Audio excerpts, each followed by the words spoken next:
Olá, boa noite a todas e todos. Meu nome é Tony Fagundes, eu sou engenheiro agrônomo de segurança do trabalho e estou, enquanto instrutor do Senar, irei ministrar o curso de coleta de amostra de solo para vocês.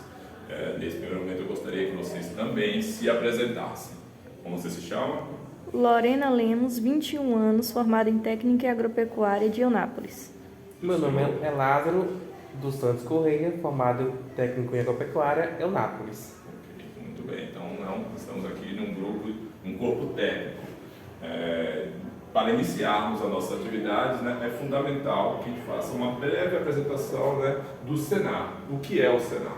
O Senar é o Serviço Nacional de Aprendizagem Rural. Ele foi criado pela Lei número 8.315, de 23 de 12 de 91. Ele é um serviço, um sistema que está vinculado, né, à CNA, que é a Confederação da Agricultura e Pecuária do Brasil, juntamente, né, com a FAEB, que é a Federação da Agricultura e Pecuária da Bahia, e tem como missão realizar a educação profissional e assistência técnica às atividades de promoção e atividade de promoção social, contribuindo, né, para o cenário crescente e desenvolvimento da produção sustentável, da competitividade e dos avanços sociais no campo.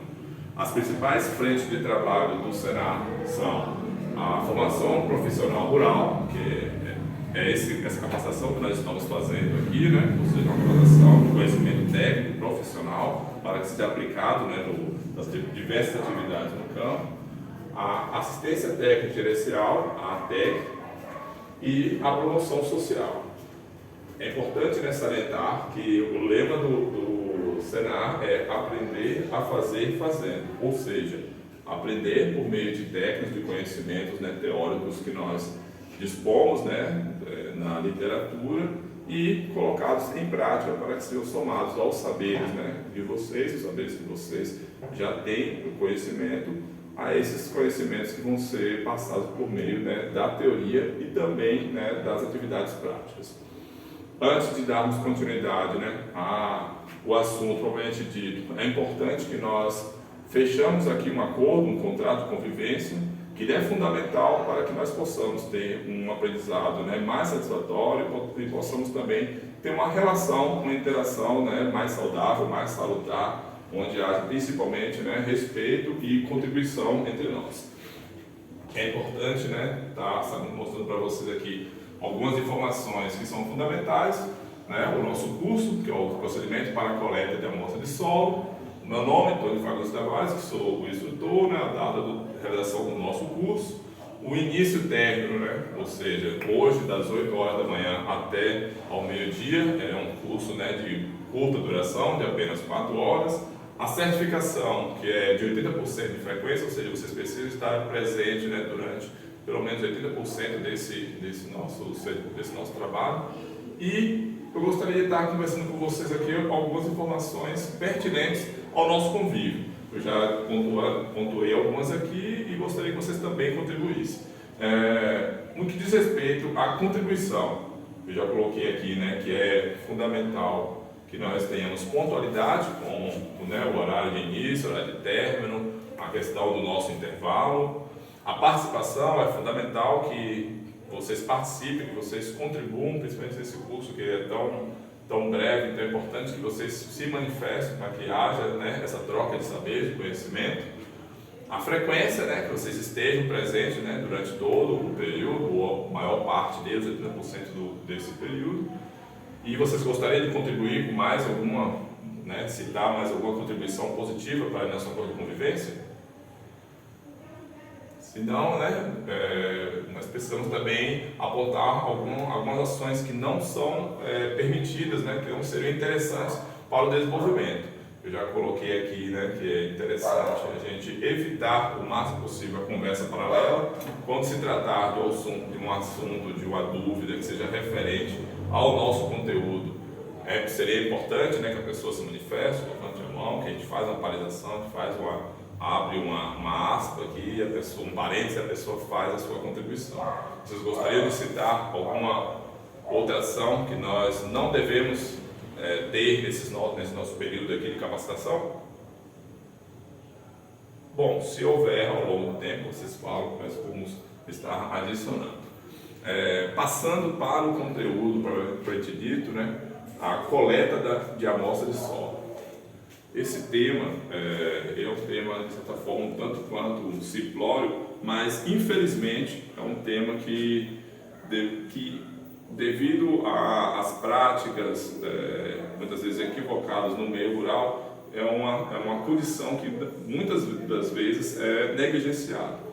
Por quê? Porque infelizmente é muito comum, né, às vezes por uma falta de tempo ou alguns serviços que são priorizados, né, o produtor e muitas vezes até o técnico que faz o acompanhamento não fazer a correta coleta, né, para a amostra, né, de solo, para o encaminhamento para a análise de solo.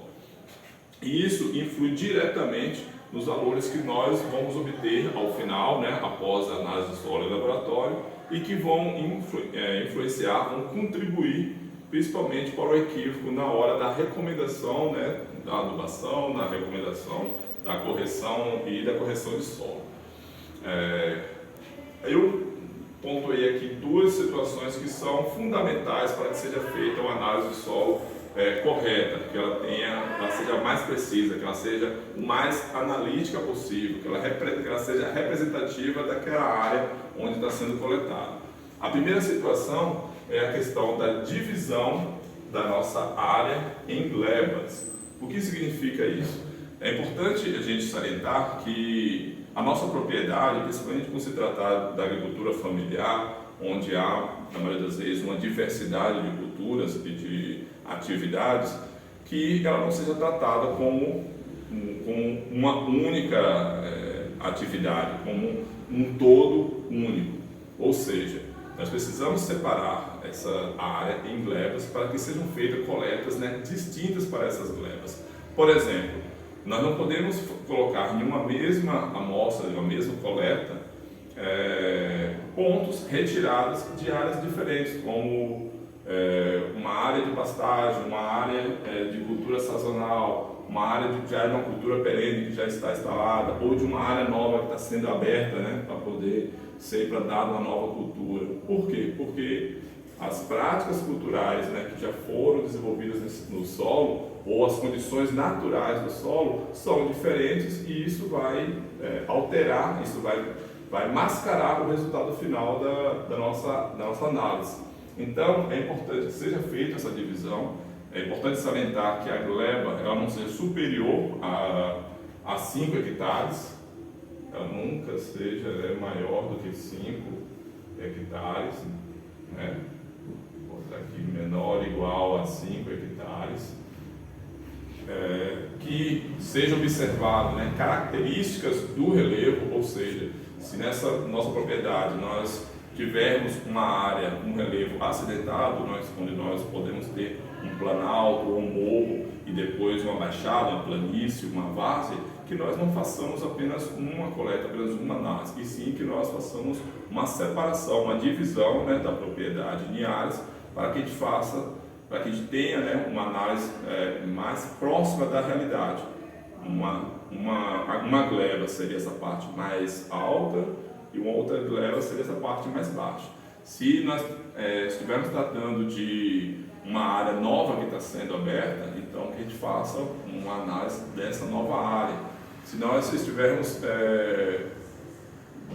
condições de uma área de cultura sazonal e uma área de cultura perene, que também sejam feitas, né, coletas e amostras distintas, porque cada uma dessas situações, dos traços culturais, né, que ocorreram na safra anterior, eles modificam, eles extraem nutrientes do solo, e isso vai alterar no momento, né, de fazer a correção e sua devida recomendação de adubação.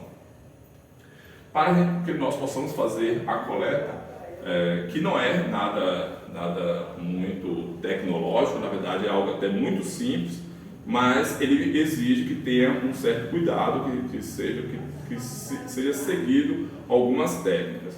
Quais seriam elas? Primeiramente, o ideal é que, para fazer essa extração, a gente tenha em mãos o extrator. O extrator, ele é um cilindro, né, de aço inox com a tampa de acrílico, né, de um plástico bastante resistente, onde, né, mediante, né, de uma marreta, a gente faz essa perfuração.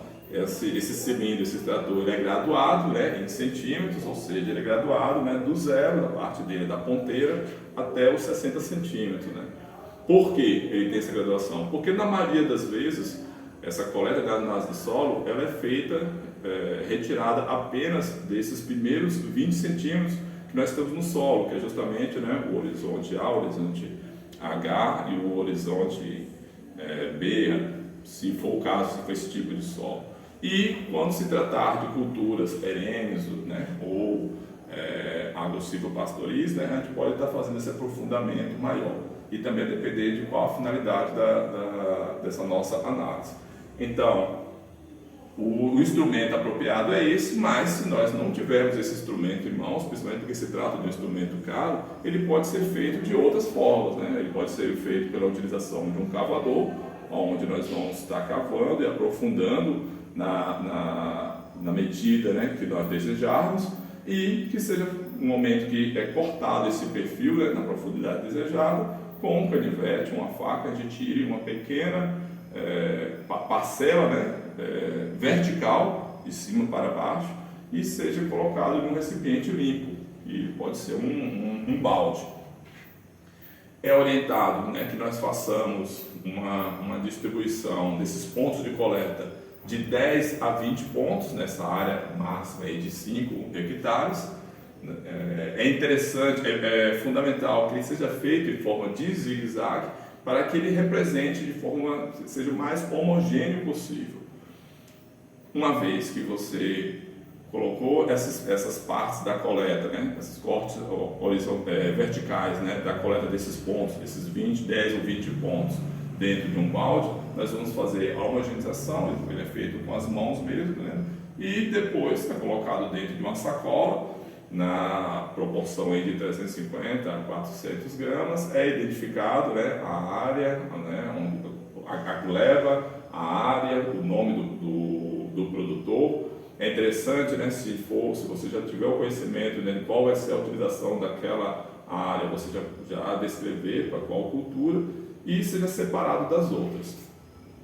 No momento de fazer a coleta da análise de solo, é importante nós levarmos em consideração algumas orientações. Quais são elas? Primeiramente, né, no momento que você for fazer essa perfuração no solo, essa extração, é interessante que você retire, pode ser mesmo com o pé, né, passando de forma breve mesmo, para poder estar tirando aquele excesso de matéria viva, né, ou seja, grama ou o próprio resto de cultura, a cultura que estava ali presente.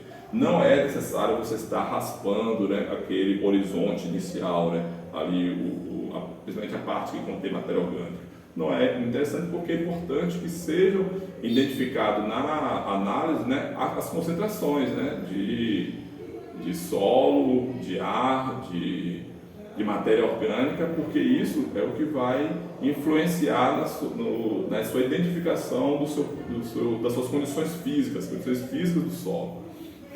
Uma vez que você fez, né, essa breve limpeza, você vai fazer a perfuração. Agora, é fundamental que você atente em que locais você vai fazer essa perfuração. É importante que você não a faça próximo de formigueiros, porque o formigueiro em si ele revolve a terra que está ali presente, então isso vai estar alterando a nossa amostra. É interessante que você não faça ele próximo, né, de pocilgas. É interessante que você também não faça em um local onde foi armazenado algum produto agrícola que foi depositado diretamente no solo. Que você não faça próximo ou no local que ele foi retirado o esterco, né, bovino, e que você tenha esses cuidados, né, para que a amostra ela de fato represente as suas características, né, sejam elas físicas como características químicas, que seriam, né, os nutrientes que estão presentes nessa análise. Uma vez que ele foi feito, né, da maneira correta, atendendo a essas características, nós vamos fazer a devida identificação e encaminhar para o laboratório. Então, nesse momento, é apenas isso. Alguma dúvida?